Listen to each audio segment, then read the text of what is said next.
Yeah. Plus, don't we see him a lot at the Foundry? Yeah. Yeah, Okay. we certainly do. And that's got, like, Mr. Brandon Tobin. Yep, Brandon Tobin, Mr. Brandondorf, Yeah. Mr. Ganondorf. So we've himself. got... So, yeah, I imagine he's going to know this matchup. Mm-hmm. And it's already... I feel like it's Falcon favored. Oh, absolutely. Same basic moveset, but he's faster. Yeah. Speed means everything. Right. I mean, he generally speaking, you know, Falcon's going to have a much easier time just, like, punishing Ganon for whiffs, Yeah. right? And Ganon just doesn't have the movement to get up in Falcon's face. Now, you know, Bizarro Flame is a big proponent of using the Waveland to sort of encroach in sort of an unreactable manner, but it's kind of a one-time thing where, you know, if Falcon plays it safe, he doesn't really have to deal with it if he doesn't want to. Yeah. I mean, a big thing Ganon's going to want to do in the matchup is he closes out space, he gets Falcon into the corner, and then if the fair is coming down, Falcon would end up trading at best. Right. He doesn't want that, doesn't want to fly off the level, so then Ganon's going to try and keep an eye out for whether he'll roll in or try and sneak under. Oh, there's Wavelands. Right. Yeah, there it is. Okay. Oh my god. Did he double jump into that? I feel like the answer is yes. Ooh, okay. I don't know if he was 100% ready to get such a sick edge cancel on that down air. Yeah, that was really good. Because then he started jumping around like, oh, this is my chance to be cool. What do I do? Right. Okay, so very, very clean first off from Nicholas and Whittier.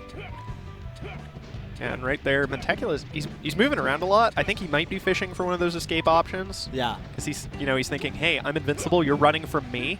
But then NMW didn't actually like give him anything. Right. He didn't bite on it, so. Which is, you know, it's not easy on Yoshi's sometimes. Sometimes this is this. Oh, that was very pretty. Yep, he's got a Randall. And that's actually a dangerous spot for Falcon. Okay. Once you've burned your double jump and you've hit the cloud and you haven't landed on it, you're in a rough spot. And one thing to note for sure in this matchup is when you're off stage as either character, they kind of edgeguard the mess out of each other, for sure. Yeah, Falcon's... I mean, he could do pretty much whatever he wants to Ganon. Ganon's got his up air and he's got his back air. Oh, the up air's so good. And it's so easy. Yep. It's just, you know, you just do it. Oh. Yeah, hard hit, soft hit. You don't really care. If Falcon goes low, you know, he dies. If he goes up, he's got a down B. Then he ends up low, and then he dies. Yep. I like the wiggle out from this Ganon. Yeah. One thing to know. Okay, so he's going to start up throwing pretty soon. Little known fact is Falcon's up throw is weight independent. It's one of the only weight independent throws in the game. One of the very few. So on heavier characters, you want to up throw, you know, because you get the same follow up that you would on lighter characters. With most throws in this game, when you do a throw based on the weight of your opponent, the throw animation is actually shorter or longer. Yep. So. And that can affect when you actually release from the throw animation, which determines how much time you have to follow up. If they're light, they fly away. If they're heavy, they kind of hang there, but it takes you forever to actually end the animation. So it's very dependent on the character and what moves you've got. Ooh. Randall was right there, but did not quite make it to him. That is going to be a very clean game one for NMW here. Yeah. And I mean, to note also, right, NMW is like, his only death in that game was basically a suicide. He just kind of went out there and, you know, tried to stun on Randall. Didn't really pan out for him. Yep, he ate the down air, but he didn't really have to. Yeah. And pretty much once he started playing correctly, for lack of a better word, this was happening. Right. Yeah, he started getting those grabs, then it started looking real bad. Yep. And this is exactly the kind of situation that he put himself in on that Randall thing where he just kind of YOLO'd off the level, but this time Mentaculus wasn't able to take advantage of it. He doesn't have a double jump. I think he's done. Yeah. Yeah, he's done. That's another stock one. Ow. Ow. I feel like even if the two characters were identical except for their jump squad animation, that alone would make this like a 70-30. Honestly, yeah. I mean, having the improved dash dance would definitely be a huge factor. I feel like that's what gets Falcon a lot of his grabs in the first place. Yep. But you know, Ganon feels so locked down once he's stuck. You know, not easy for him to get out of those positions. Because he shares that same Falcon problem. Not a lot of moves that are quick on startup, but then he has the extra jump squad frames, and then he's such a big target too that if Falcon throws something out, it's probably hitting its mark. Right. So it's really rough. I'll say that one thing a lot of Ganon players do seem to fall back on is their roll. Yeah. Ganon does have a really nice roll. Oh, missed ledge dash. It was already a hard enough matchup without those coming into play. Yeah. So, all right, here we are. And Nicholas and we were trying to catch him coming down in the air with that knee. Yep, I like that right there. Mentaculus moving in like he's going to try and overextend on the edge guard. Yeah. Gives him some space, comes back in with the back air.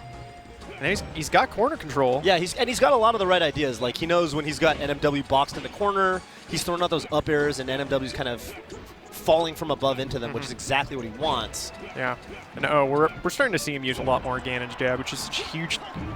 That's the big thing he's got over Falcon in this matchup. He's got that rapid jab. If it trades, it really does benefit Ganon because it puts Falcon on the ground. Yep. And the thing he's likely to trade with is Nair, which doesn't high knockback move. Right. And not to mention, a lot of the time, depending on how players input their L cancel, a lot of people will miss techs off of that. Yep. You know, they go for the L cancel on their Nair, and if they do the hard press, you jab them out of it, and they just miss the tech, and you got a hard knockdown. Yeah, and it is basically the only thing Ganon has that's faster than Falcon. So, all right, it's 2-1, but, you know, all things considered, it wasn't a very good-looking game for Mentaculus at the start, so I'd say he's kind of bringing it back. Yeah, this is certainly signs of life from someone who, if you just watch game one, you'd be like, ooh, this is going to be done. Yep. Okay, he's got him boxed in again, throwing out the aerials. Yeah, and there's that fake approach trying to get NMW to hang himself by moving into the back air. It doesn't work. Now it's NMW's momentum. Yup. Okay. Takes the Mega Bus out of town. Yeah, sort of the next city over. Ooh. Yeah, he's got him cornered, and apparently Falcons is better. That's a bummer. The down Bs are definitely coming out right now. Okay, this could be an edge guard. One more. No room to down B. He can down B now, but yep, he's dead. That is another thing Ganon has over Falcon, is that Ganon's down B doesn't put him nearly as low as Falcon's does. So he can fall back on it to recover a lot more. Plus he's heavier.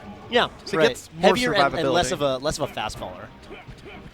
All right, so this is a much closer game, and ooh, wow, forward tilt catching him coming in, and now Mentaculus with all the stage control. I like the attempt with the waveland up air, but what's going to happen here? Is he gonna get kneed? Oh, NMW keeping it simple. That might be it. You saw Mentaculus with that tiny bit of pullback at the end. Like, please ledge hop. Please just get off, dude. Just give it to me. Just give your boy some slack. He could have made it on the stage, but it would have been the freest knee in the world. Yeah. So, all right. Well, I like the showing out of RG Mentaculus from game 2. Certainly, he had a lot more of the good Ganon stuff. I'm almost wondering, like, that style where you're sort of like putting aerials in your opponent's face, box them into the corner. That's actually really strong on Yoshi's story. So I'm almost like thinking, like, I wonder why he wasn't able to set up his game plan on Yoshi's.